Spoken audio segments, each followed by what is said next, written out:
Hello viewers, welcome to Ekam ice academy. ఈ రోజు మనం డిస్కస్ చేస్తున్న టాపిక్ ఎన్వైర్న్మెంట్కి సంబంధించిన ఒక ముఖ్యమైన టాపిక్. అదేంటి అంటే గ్లోబల్ ప్లాస్టిక్ ట్రీటీ. దీని గురించి మనం ఎందుకు డిస్కస్ చేస్తున్నాము అంటే దీని బ్యాక్గ్రౌండ్ చూస్తే కనుక 2022లో ఆల్మోస్ట్ 175 కంట్రీస్ అన్నీ ఏంటంటే గ్లోబల్ ప్లాస్టిక్స్ని, అంటే మనం ప్లాస్టిక్స్ అనేది చూస్తే కనుక రోజు వారి జీవితాల్లో భాగం అయిపోయింది. మనం ఎంత కంట్రోల్ చేసి రెగ్యులేట్ చేయాలన్నా కూడా కుదరని పరిస్థితి వచ్చింది.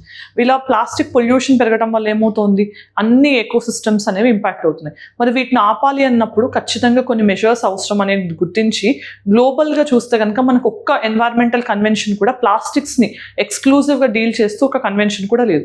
సో దానికోసం ఏం చేశారు, సో మనం తొందరలోనే ఒక 2025 వరకు కూడా ప్లాస్టిక్ ప్రొడక్షన్ కానీ యూసేజ్ని కానీ తగ్గించడానికి కొన్ని మెజర్స్ తీసుకోవాల్సిన అవసరం ఉంది అని హైలైట్ చేస్తూ 2022లో UN ఎన్వైర్మెంటల్ అసెంబ్లీ సమ్మిట్ ఏదైతే మనకి మీటింగ్ నైరోబీ కెన్యాలో జరిగిందో అప్పుడు ఈ 175 కంట్రీస్ అగ్రీ చేశాయన్నమాట. అంటే 2025 వరకు మేము ఒక ఇంప్లిమెంటేషన్ ప్లాన్ని తీసుకొస్తాం. దానివల్ల ప్లాస్టిక్స్ మీద బ్యాన్ విధించడమా, అంటే కెమికల్స్ ఏవైతే యూజ్ చేస్తామో వాటిని మనం బ్యాన్ ఇంపోజ్ చేయడమా, లేదు అంటే కనుక ఆల్రెడీ సఫర్ అవుతున్న డెవలపింగ్ కంట్రీస్ ఉన్నాయి కదా, వాటికి ఫైనాన్షియల్ అసిస్టెన్స్ ఇచ్చి బెటర్ వేస్ట్ మేనేజ్మెంట్ టెక్నిక్స్ని ఇంప్లిమెంట్ చేయడమా, ఇలాంటి వాటి గురించి డిస్కస్ చేద్దాం అనే దానికి ఫస్ట్ టైం ఈ ఫౌండేషన్ అనేది అక్కడ పడింది అనమాట, global plastic ట్రీటీకి.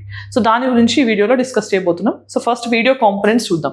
So video components చూస్తే వై న్యూస్, తర్వాత ప్లాస్టిక్స్ అండ్ మైక్రో ప్లాస్టిక్స్ ఏంటి, అలానే గ్లోబల్ ప్లాస్టిక్ ట్రీటీ అనేది ఏం చెప్పబోతోంది, నీడ్ ఏంటి, ఇండియాస్ పొజిషన్ ఏంటి, ఎఫర్ట్స్ టేకన్ ఏంటి, ఇవన్నీ కూడా ఈ వీడియోలో డిస్కస్ చేస్తాం. సో ఇది ఎన్వైర్న్మెంట్ పాయింట్ ఆఫ్ వ్యూలో మీకు చాలా ఇంపార్టెంట్ టాపిక్. సో నెక్స్ట్ ఇక్కడ డిస్కషన్ ఏంటి, రీసెంట్గా మనకి అన్ని కంట్రీస్ ఎక్కడ అసెంబుల్ అయ్యాయి, రిపబ్లిక్ ఆఫ్ కొరియా, అంటే సౌత్ కొరియాలో ఈ 175 కంట్రీస్ ఏవైతే మనకి 2022లో UN ఎన్వైర్మెంటల్ అసెంబ్లీ సమ్మిట్లో అగ్రీ చేశాయో వాళ్ళందరూ కూడా ఇప్పుడు కొరియాలో అంటే దీని గురించి డిస్కస్ చేయడానికి మీట్ అయ్యారు. కానీ అన్ఫార్చునేట్లీ ఈ ఇయర్ ఎటువంటి లాజికల్ కన్క్లూషన్ అనేది రాలేదు. సో లాజికల్ కన్క్లూషన్ రాకుండా నెక్స్ట్ ఇయర్ సమ్మిట్ కోసం దీన్ని పోస్ట్ పోన్ చేయడం జరిగింది. సో ఇది రీసెంట్ కాంటెక్స్ట్ అనమాట. నెక్స్ట్ అసలు మనకి ఫస్ట్ ప్లాస్టిక్ అంటే ఏంటని తెలియాలి. సో ప్లాస్టిక్ అనేది ఒక గ్రీక్ వర్డ్ నుంచి వచ్చింది. దాని ప్రకారం ఏంటి, ఏదైతే మనకి ఈజీగా మౌల్డ్ అవ్వగలుగుతుందో, ఓకే, అంటే ఏ షేప్ పైన అది మౌల్డ్ అవ్వగలిగే దాన్ని ప్లాస్టిక్స్ అని అంటాం అనమాట.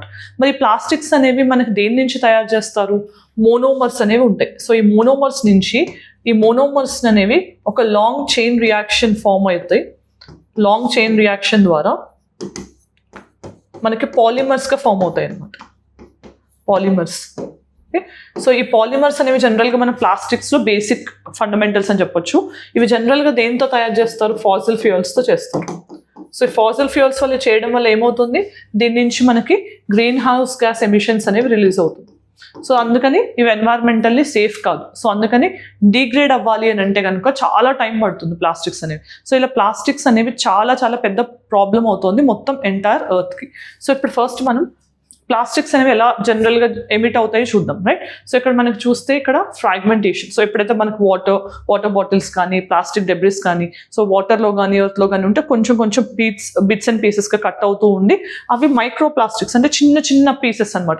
అవి ఏమవుతాయంటే ఈజీగా ఏదైనా ఆర్గానిజం తెలియకుండా తినేసేటట్టు మారిపోతాయి అనమాట. అంటే ఫిష్ తిందనుకోండి, ఫిష్ నుంచి మనకి అలా ఫుడ్ చైన్ అండ్ ఫుడ్ వెబ్లోకి ఎంటర్ అవుతాయి అనమాట. సో మైక్రో ప్లాస్టిక్స్ అనేవి జనరల్గా మనకి 5 millimeters రేడియస్ కంటే తక్కువ ఉన్న ప్లాస్టిక్స్ని మనం మైక్రో ప్లాస్టిక్స్ అంటాం అనమాట. సో ఇవి కూడా ఎక్కువ కన్సర్న్. సో ఇక్కడ చూస్తే ఇండస్ట్రీస్ నుంచి ప్లాస్టిక్ ఎమిషన్స్ ఉంటాయి జనరల్గా. అలానే మనకి పర్సనల్ హైజీన్ ప్రోడక్ట్స్, మనం టూత్ బ్రష్ కానీ సోప్స్ కానీ కాస్మెటిక్స్ వాడుతుంటాం, వాటిలో కానీ లేదంటే వాషింగ్ అండ్ క్లోతింగ్ విషయంలో కానీ మనం డిటర్జెంట్స్ వాడతాం, దాంట్లో కూడా మైక్రో బీడ్స్ ఉంటాయి కదా. సో మనం జనరల్గా చూస్తే సర్ఫ్ ఎక్సెల్ వాటిలో బీడ్స్ ఉంటాయి. సో అలాంటివి కానీ, సో ఇవన్నీ కూడా మనకి వైల్డ్ లైఫ్ని ఇంపాక్ట్ చేస్తూనే ఎంటైర్ ఫిషింగ్ కానీ మెరైన్ ఎక్వాటిక్ ఎకోసిస్టమ్స్ని ఇంపాక్ట్ చేస్తాయి. సో ఇది జనరల్గా ప్లాస్టిక్స్ అండ్ మైక్రో ప్లాస్టిక్స్ వల్ల వచ్చిన ప్రాబ్లం.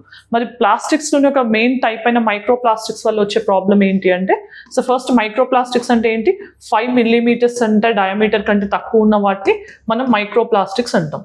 సో వీటి వల్ల ప్రాబ్లం ఏంటి, ఇవి చాలా చిన్న సైజులో ఉండటం వల్ల ఈజీగా ఏ స్పీసెస్ అయినా కానీ వాటిని తెలియకుండా తినేసే శక్తి కలిగి ఉంటుంది. సో దానివల్ల ఏమవుతుంది, bio magnification and bio accumulation అనేది జరుగుతుంది. So bio magnification and bio accumulation. Bio accumulation. So ఈ రెండు కూడా మెయిన్ ప్రాబ్లమ్స్. బయోమాగ్నిఫికేషన్ అంటే ఏంటి?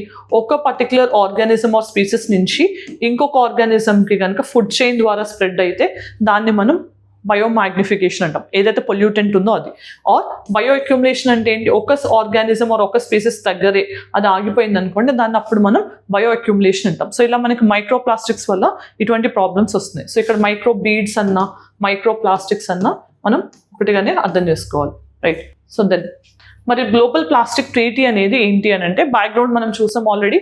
యుఎన్కి సంబంధించిన ఎన్వైరన్మెంటల్ అసెంబ్లీ అనేది నైరోబీ కెన్యాలో. సో నైరోబీ కెన్యాలోనే మనకి యునైటెడ్ నేషన్స్ ఎన్వైరన్మెంట్ ప్రోగ్రామ్ యొక్క హెడ్ క్వార్టర్స్ కూడా ఉంది. సో ఇది 2022లో జరిగిన సమ్మిట్ ఆర్ మీటింగ్లో 175 కంట్రీస్ అగ్రీ చేశాయన్నమాట. 2025 వరకు గ్లోబల్ ప్లాస్టిక్స్ని రెగ్యులేట్ చేయడానికి ఒక ప్రోటోకాల్ కానీ ఒక ట్రీటీని కానీ సైన్ చేస్తామని ఒప్పుకున్నారు. మరి వీటిలో డిఫరెంట్ కంట్రీస్ అనేవి డిఫరెంట్ స్టాండ్ అనేది చెప్పాయి. సో ఆ కంట్రీస్ ఏంటి అని అంటే, రైట్, సో మనకి ఇక్కడ చూస్తే Saudi Arabia, Iran, Russia, Kazakhstan, Egypt, including India. Okay, ఈ కంట్రీస్ వాదన ఏంటి? కొత్తగా రెగ్యులేషన్స్ అనే వాటికి వీళ్ళు ఒప్పుకోలేదు. వీళ్ళు ఏమడుగుతున్నారు? కొత్తగా ఏదో బ్లాంకెట్ బ్యాన్ లాగా మనం కెమికల్స్ ఏవైతే యూజ్ చేస్తాం ప్లాస్టిక్స్, వాటి మీద బ్యాన్ ఇంపోజ్ చేయడం అనేది డెవలపింగ్ కంట్రీస్కి ఖచ్చితంగా ఇంపాక్ట్ చేస్తుంది. ఆల్టర్నేటివ్ సొల్యూషన్స్ అనేవి లార్జ్ స్కేల్లో లేనప్పుడు ఖచ్చితంగా ఇంపాక్ట్ అవుతుంది. కాబట్టి అలా బ్యాన్ అనేది కాకుండా, okay, so efficient waste management అనే దాన్ని ప్రపోజ్ చేయాలి అని ఈ కంట్రీస్ చెప్తున్నాయి అన్నమాట. ఓకే, 175 కంట్రీస్ అగ్రీ చేస్తాయి కూడా, అండ్ 175 కంట్రీస్ కూడా అన్నీ ఒకటే సొల్యూషన్ మీదకి రావట్లేదు. అది main problem. Then Rwanda, Peru and European Union. మరి ఈ కంట్రీస్ ఏమంటున్నాయి? సో వీళ్ళు ఖచ్చితంగా మనం బ్యాన్ అనేది ఇంపోజ్ చేయాలి. సో బ్యాన్ ఇంపోజ్ చేయడం అంటే ఏంటి? ఆ కెమికల్స్ ఏవైతే రిలీజ్ అవుతాయో ప్లాస్టిక్ పొల్యూషన్ వల్ల, వాటిని మనం బ్యాన్ చేస్తే కనుక ప్లాస్టిక్ యూసేజ్ అనేది తగ్గుతుంది. సో అలా రెగ్యులేషన్ చేయాల్సింది అని చెప్పి ఈ కంట్రీస్ చెప్తున్నాయి. సో ఇలా డిఫరెంట్ స్టాండ్స్ అనేవి ఉన్నాయి.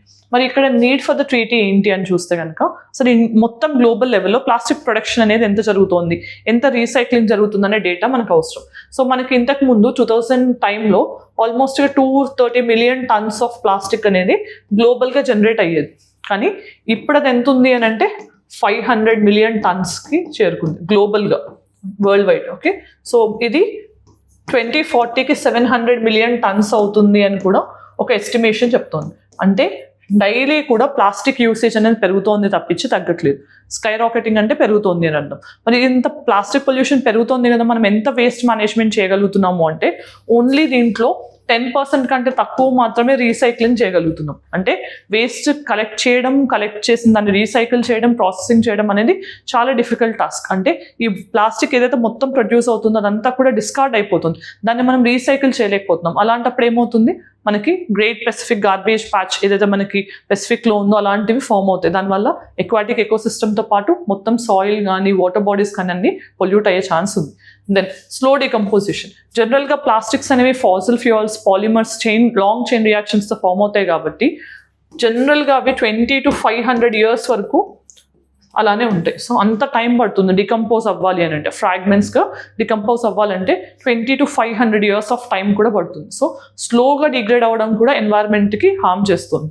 దెన్ ఎన్వైర్న్మెంటల్ ఇంపాక్ట్ ఏంటి? సో ఎన్వైర్న్మెంటల్ ఇంపాక్ట్ ఏంటి అంటే, జనరల్గా మనకి ఈ ప్లాస్టిక్ ఏదైతే ఉంటుందో, ప్లాస్టిక్ వల్ల ఏమవుతుంది? మనకి వాటర్ పొల్యూషన్ అయ్యి యూట్రోఫికేషన్ అవ్వచ్చు, ఆర్ మనకి సాయిల్ అనేది ఇంపాక్ట్ అవ్వచ్చు, ఆర్ ఎయిర్ పొల్యూటెన్స్ అనేవి కూడా, ఎయిర్ పొల్యూషన్ అనేది కూడా అవ్వచ్చు. సో ఈ వేస్ట్ని మనం మేనేజ్ చేసే క్రమంలో దాన్ని బర్న్అప్ చేసినా కూడా ఎయిర్ పొల్యూషన్ అనేది జరుగుతుంది. సో ఇలా water pollution, soil pollution, air pollution ఇవన్నీ కూడా environmental impacts of plastic pollution. So దాంతోపాటు ఇంపాక్ట్ ఆన్ హ్యూమన్స్. సో ఎప్పుడైతే ప్లాస్టిక్ యూస్ చేస్తామో జనరల్గా, అందుకనే మనకి వాటర్ బాటిల్స్ కూడా ప్లాస్టిక్ వాటర్ బాటిల్స్ని ప్రిఫర్ చేయొద్దు అంటున్నారు. సో మనం వాటర్ బాటిల్లో కూడా ఎక్కువ రోజులు వాటర్ ఉన్నదాన్ని చేయడం వల్ల ఏమవుతుంది? స్లోగా ప్లాస్టిక్ కూడా ఆ వాటర్లోకి అక్యూములేట్ అవుతూ ఉంటుంది. మనకు తెలియకుండానే మనం వాటర్తో పాటు ప్లాస్టిక్ని కొంచెం ట్రేసెస్లో తీసుకుంటున్నాం అనమాట. దానివల్ల ఏమవుతుంది? డయాబెటీస్ కానీ, రెస్పిరేటరీ ప్రాబ్లమ్స్ కానీ, క్యాన్సర్స్ కానీ ఇవన్నీ రావడం ఈజీ అవుతుంది.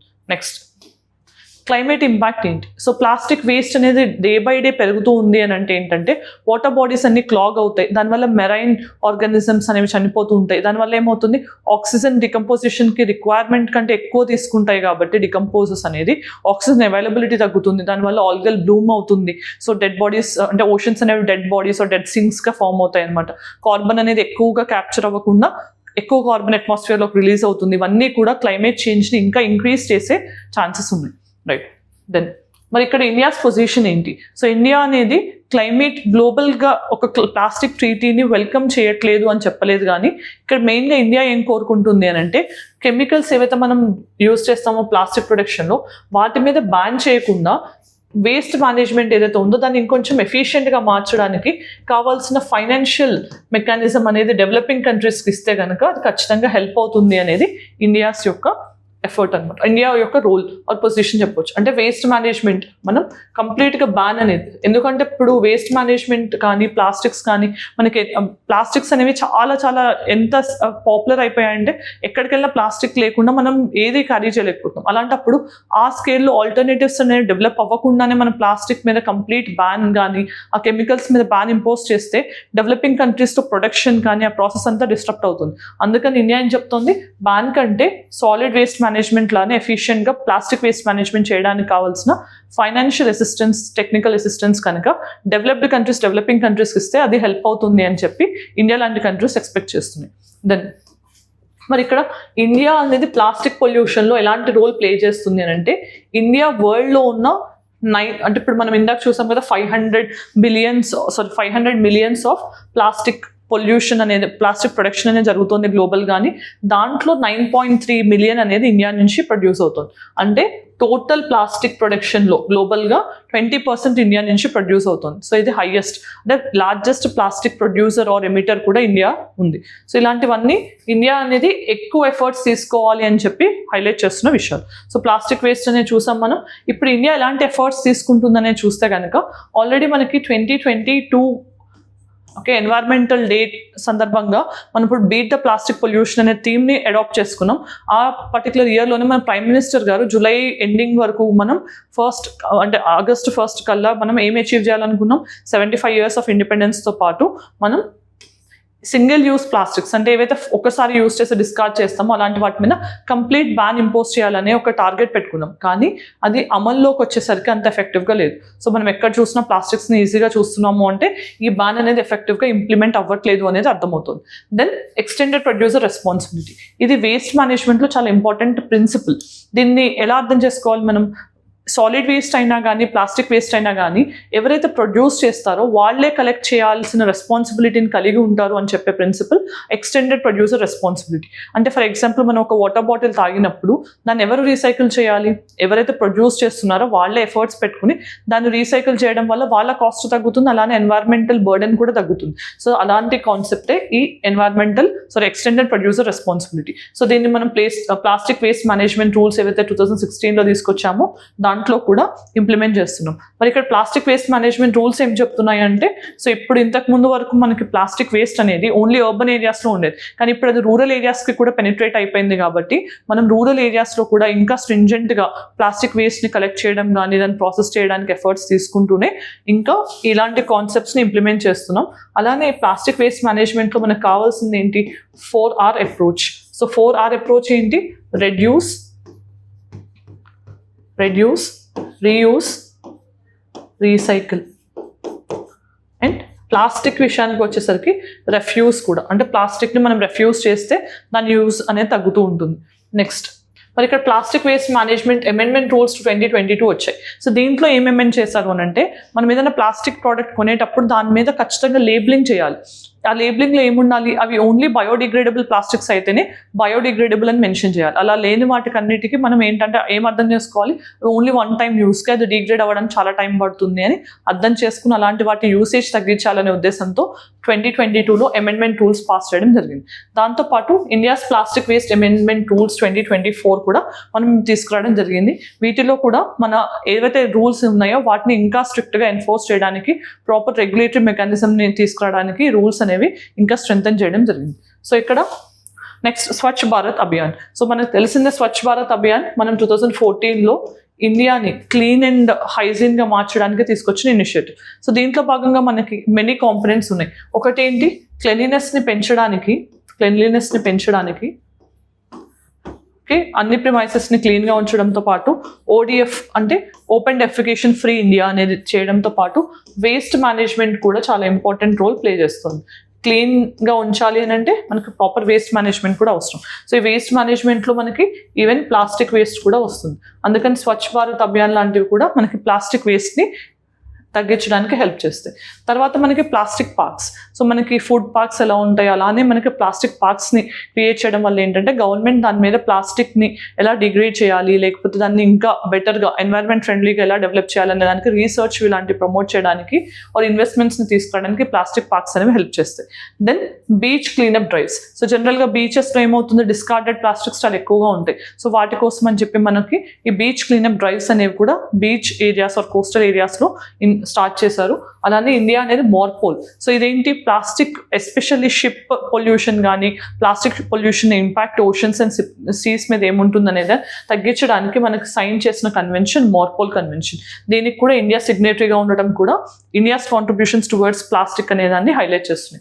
అలానే ఇండియా ప్లాస్టిక్ ఛాలెంజ్ అనే హ్యాకథాన్ అనేది 2021లో స్టార్ట్ చేశారు. హ్యాకథాన్ అంటే ఏంటి, ఒక ఐడియాస్ కొత్త ఇన్నోవేటివ్ ఐడియాస్ ఇవ్వడానికి. ఎవరిస్తారు ఇక్కడ ఐడియాస్, మనకి హైయర్ ఎడ్యుకేషనల్ ఇన్స్టిట్యూషన్స్ ఏవైతే ఉన్నాయో ఇండియాలో వాళ్ళ దగ్గర నుంచి ఇన్నోవేటివ్ టెక్నిక్స్ అండ్ మెథడ్స్ని ప్లాస్టిక్ పొల్యూషన్ ట్రీట్ చేయడానికి కావాల్సిన వాటిని తీసుకురావడానికి ఒక ఎఫర్ట్ అనమాట. సో ఇప్పుడు ఈరోజు ప్రాక్టీస్ క్వశ్చన్కి ఆన్సర్ చూద్దాం. So with reference to microplastics consider the following statements. These are tiny bits of various types of plastic found in the environment. Primary microplastic result from breakdown of larger plastic items. Primary microplastics enter the environment directly. So ఇక్కడ ఏ option correct అనేది answer మీ comment సెక్షన్లో చెప్పండి. Then mains question. Discuss the significance of global plastic treaty in addressing the environmental challenges posed by plastic pollution.